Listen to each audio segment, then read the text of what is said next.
What is up, my viewers? Spang here, bringing you a World of Tanks gameplay commentary. Well, I guess you should know that already just by the thumbnail and all that good stuff, but it is going to be a viewer-submitted replay from Bondar007. I said he sent in a lot of replays this patch in 9.9, and I was not lying. And there's going to be a couple more WZ-131 matches. Maybe, yeah, a couple sounds about right. Probably at most two, but we shall see. And it is going to be a standard battle on Serene Coast, as has been the case this whole time. I am still running the vanilla client. Yes, the vanilla clients, because, well, the mods were messing up. And so I just had to kind of wipe it. But that's neither here nor there. So this is pretty much what you can expect as a standard battle for a Tier 7 Scout tank. Tier 9s. Just Tier 9s. A lot of Tier 9s. And it will be your life, and you may not love it so much. So it does look like some action happening right in the bowl there. We got the Chi-Ri killing the VK-2801, got a T-20 killing a T-37, got a whole lot of things dying already, and just an all-out brawl. The Centurion 1 going in there a little bit as well, but not getting over-eager, and just the vast majority of Bondar's team heading right in there. Now this Tier 9 match does have quite a few heavy hitters for the enemy team with the Waffenträger, the T-30, the Foch not so much, but it does have a good rate of fire and a good gun. The Centurion 1 looking like he might take a little bit of damage here from Bondar, taking a risky shot, but it looks like he did hit the dead husk of the Centurion 1 and not actually doing any damage. The Chi-Ri saying report the WZ, who Bondar thinks it's him, but there is a WZ-111 as well. So the 111 said, okay, so apparently there was a little bit of drama. The team kind of falling apart, as it would seem. They do have a tank lead, so I guess they can afford to for the moment, but Bondar did explain to me a little bit what goes on here. So, as we will see very shortly, things will deteriorate and maybe not work out so well. But anyway, the E75s on his team definitely give his team a heavy tank advantage. E75s are very good and solid performing Tier 9 heavy tanks. Some would argue the best Tier 9 heavy tank. I don't know if I necessarily agree with that. I've driven pretty much all of them at this point. I do like the M103. I find it very reliable. The E75 certainly has a bit more armor and hit points going for it, of course, but I mean, it all comes down to a matter of preference, I suppose. The VK-4502B is also a very solid Tier 9 ever since they buffed it, and it is still kind of a force to be reckoned with. More and more people are learning how to fight it. I don't think you're seeing it quite as often as you were when it first got buffed. I think kind of the novelty factor has worn off a little bit. I think people got sick of driving a relatively slow heavy tank and kind of just said, you know what, the armor's cool and fun, but people have figured out how to fight it now, and it's kind of not as great as it used to be during the initial buff. The enemy team having really fallen back to a defensive position here up in the northern Alpha 5 sector, Alpha 4, you know, that whole region. You can see that on the minimap. And they're also doing a pretty good job of holding the line down by the coast. But a T-37 is getting behind them and trying to cause a little bit of trouble and help the E-75s really be able to make that push. We'll see what he can actually make happen. Now, the T-37's gun does have a pretty big penetration deficit in terms of dealing with the armor on something like a VK-4502, so even shooting at his sides and rear, the T-37 is still going to have a hard time penetrating. But Bondar looking like he wants to help out too, maybe get over there, running over a whole bunch of houses. What do those houses ever do to you, man? Definitely clearing up some real estate for some new houses. But looking like he is going in. There is no artillery, so maybe to get a flank on these guys over here in their entrenched position. He did determine that the forces by the coast were going to be able to handle themselves, or rather, I think a more accurate way to say that is that these forces over here are definitely the larger threat. He does get a kill on the ISU-152, which, hold on, I want to back that up just a little bit here. I wasn't quite sure. I did not catch it. Did he have the BL-10, or is he running a 122? We'll see here very shortly once he zooms in, because that is a very big factor in dealing with an ISU-152. He does have the BL-10, so that is the big, hard-hitting 750 average damage gun with great penetration. a force to be reckoned with. The T-30 coming over the hill, Foch also coming in, all the TDs just camping out over there, and to include the T-28 prototype. Looks like the forces by the coastline are quite handling that situation very well. And Bondar was right to leave them to their own devices while killing that very large threat, that ISU-152.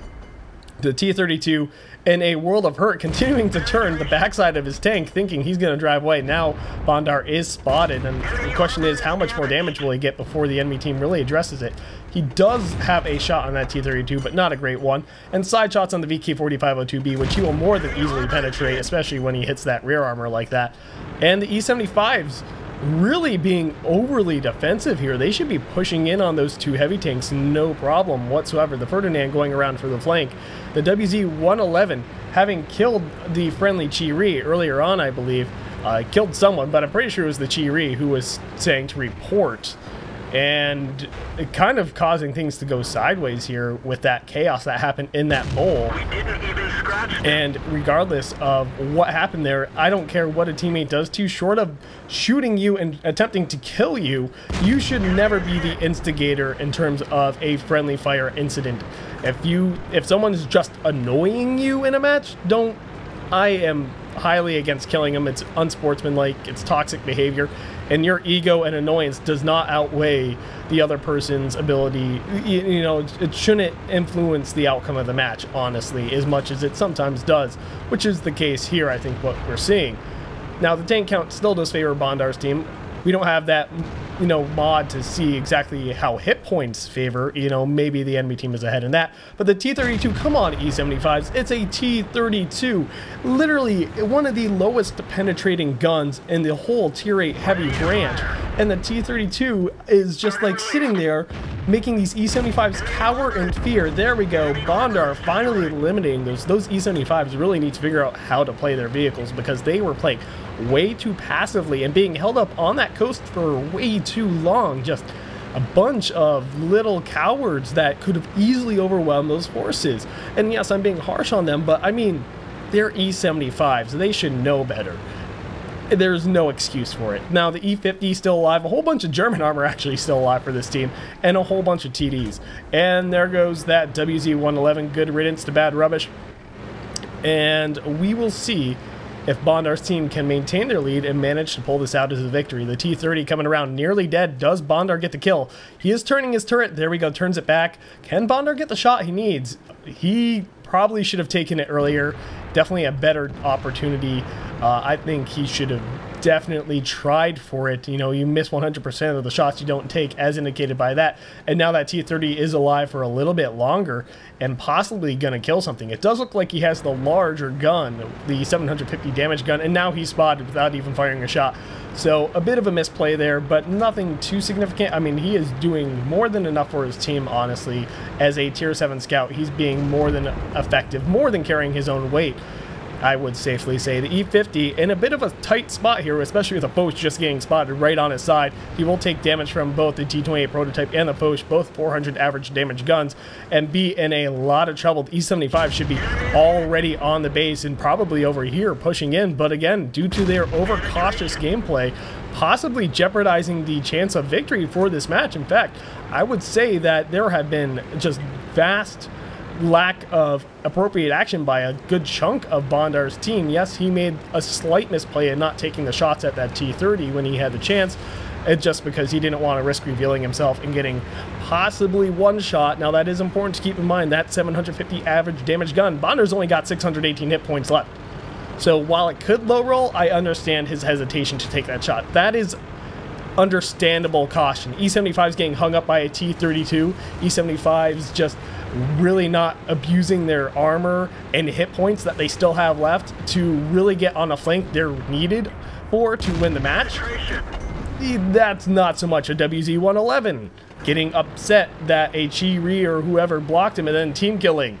Not really excusable. Ooh.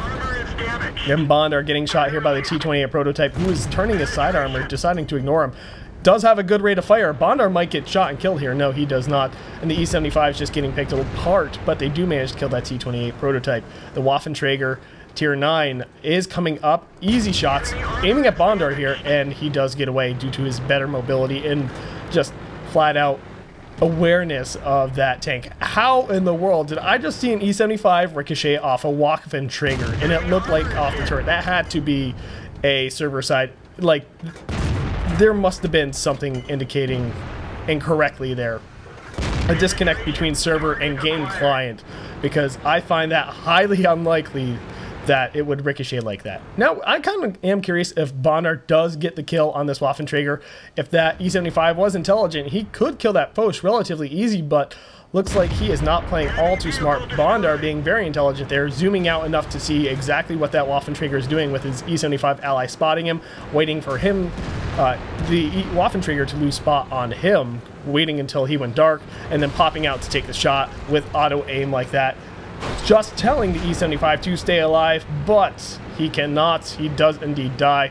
And right now he is going in for the circle. Gonna drive through these little bushes here and try and get around. Right there, the Foch, thinking he was gonna flank him. And right here, oof, hitting some rocks behind the bushes. Now, he did say something like that was gonna happen at a certain point in this match, and that did end up actually costing him the match there. But we're gonna go to post-game stats. Now, as I was saying, earning himself Mastery Badge 2nd class, a couple pins for lighting a guy on fire for effect, bruiser, and as per usual, we have no control over when those matches end, so I can't sit there and linger on about them. But I will say, Bondar did let me know at some point that he had the unfortunate run-in, literally, with those rocks behind the bushes, because Wargaming loves to put their rocks behind bushes, and I have run into that literally more than a couple times. So he let me know that was coming at a certain point in the match, but I wasn't going to really spoil it for you guys, nor was I going to anticipate it prematurely. But it certainly did end up costing him the match, losing that velocity and pretty much making him unable to get on the side of that Foch and eliminate him. It was literally one shot away from dying. And it is quite unfortunate that it did not work out in his favor. He almost carried his team, but where's that WZ-131 who did get the friendly kill on the Chi-Ri, I believe? No, it wasn't the Chi-Ri, because he would have had damage caused by allies. Who did he team kill? Who was calling him out? Where, oh, where is that teammate? He killed someone. He had to have killed someone. Wait. Okay, there is no damage caused by allies. So I am actually wrong here. But, so it is destroyed by, okay, so I was right.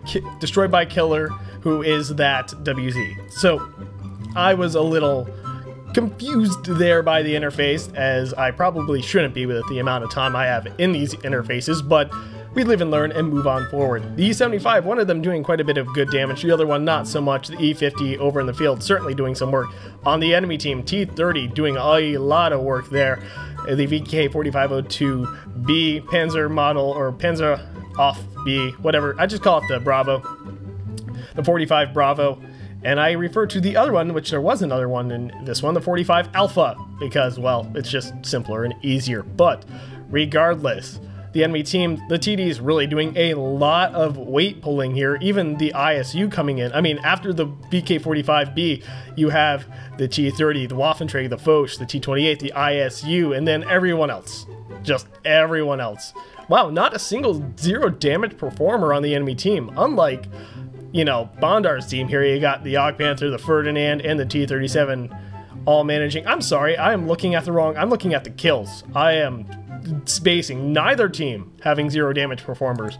I am so many levels are wrong, and I apologize for that, but 35 shots fired, 23 penetrations and 23 hits and 19 penetrations. And only a little bit done from a far distance away. He was really up in other tanks. Well, I mean, some of them were right at the edge, right? It was some pretty good distance shots there. Nothing was all too close, with a few exceptions like with the Foch. But overall, earning himself quite a good amount of credits and experience, even on a loss, just demonstrating his performance. And wow, over 5 kilometers driven.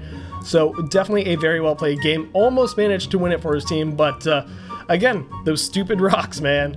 Those camouflaged rocks. You gotta watch out for those camouflaged rocks. They're gonna ruin the game for you. But anyway, that's about gonna wrap it up for this video. Thank you ever so much for watching. If you enjoyed it, please consider hitting that like button. If you want to see more, subscribe. If you've got anything to suggest or share related to my videos or channel, comment section for that. And if you got a replay you think I should do a commentary on, the description has instructions on how to submit, as well as a whole bunch of other stuff and information. But until next time, this has been Spang, and clearly I am just oh so professional.